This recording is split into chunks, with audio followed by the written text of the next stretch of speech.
பூஜை பாத்திரம் பித்தளை பாத்திரம்லாம் எப்படி சுத்தமாக பளிச்சுன்னு ஆக்கிறது பளிச்சுன்னு விளக்குறதுன்னு பார்க்கலாம். பாருங்கள் எவ்வளோ கருப்பாக கரையாக எண்ணெயாக இருக்குது.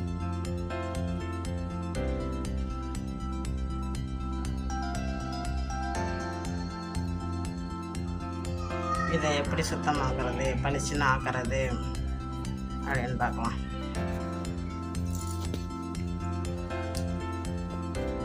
பாத்திரத்தில் புளியும் உப்பும் சேர்த்து கரைச்சி வச்சுருக்கேன். குக்கர் நல்லா பெரிய குக்கராக இருந்தால் நல்லது, இல்லைன்னா இதான் பாத்திரம் எடுத்துக்கிட்டு உப்பும் புளியும் கரைச்சி வச்சுக்கணும். தண்ணி நிறையா வச்சு கரைச்சிக்கணும். அதில் அந்த பாத்திரத்தெல்லாம் எடுத்து போடணும்.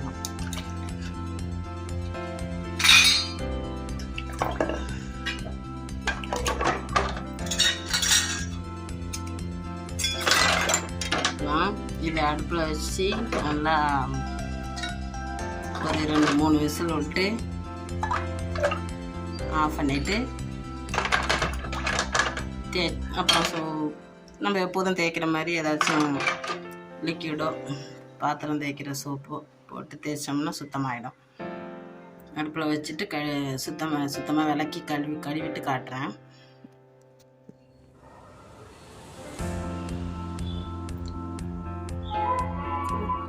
குக்கரில் போட்டு நல்லா கொதிக்க வச்சு 2 விசில் விட்டு எடுத்துட்டேன். குக்கர் இல்லைன்னா அலுமினிய பாத்திரத்தில் போட வேணாம், அரிச்சிடும், பாத்திரம் வீணாகிடும். இது மாதிரி குக்கர் மாதிரியே இண்டோலியம் இல்லைன்னா வேறு ஏதாச்சும் ஒரு எவசில் பாத்திரம் கூட போட்டுக்கலாம். பித்தளை பாத்திரம் இருந்தாலும் அதில் போட்டு கொதிக்க விட்டா நல்லா கொஞ்சம் நேரம் கொதிக்க விட்டால் கொஞ்சம் விட்டு போயிடும்.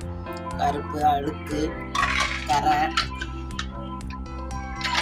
ஆயில் எண்ணெய் பிசுக்கு இதெல்லாம் போயிடும். இதுக்கப்புறம் கொஞ்சம் நம்ம எப்போதும் பாத்திரம் தேய்க்கிற சோப்பு லிக்யூடு எதையாச்சும் போட்டு லைட்டாக தேய்ச்சாலே போதும். ரொம்ப அழுத்தம் கொடுத்து கஷ்டப்பட்டு தேய்க்க வேண்டியது.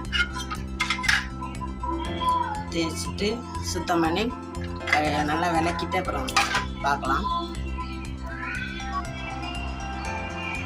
முன்னாடி இருந்ததுக்கும் இப்போ இது புளி தண்ணியில் கொதிக்க வச்சதுக்கும் நல்ல மாற்றம் தெரியுது பாருங்கள். இதில் லைட்டாக தேய்ச்சா போதும். கொஞ்சமாக தேய்ச்சிட்டு கழுவிட்டோம்னா மண்ணும் நல்லா பளிச்சுங்க. அதோட பித்தளை பாத்திரத்தோட புது பாத்திரம் மாதிரி அதோட கலர் வந்து நல்லா தெரியும்.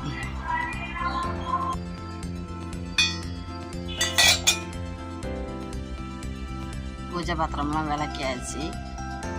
எவ்வளோ பளிச்சுன்னு இருக்கு பாருங்க.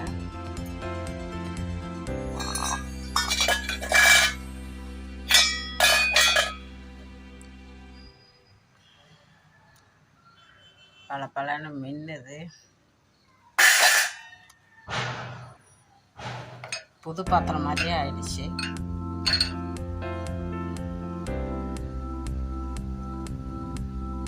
தங்க நிறத்துக்கு ஆயிடுச்சு. தங்கம் மாதிரி ஜொலிக்குது வரும்.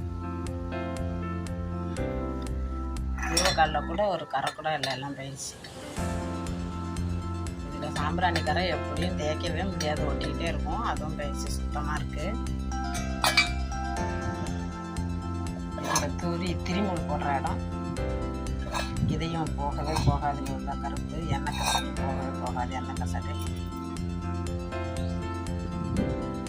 எல்லாம் சுத்தமாக ஆயிடுச்சு.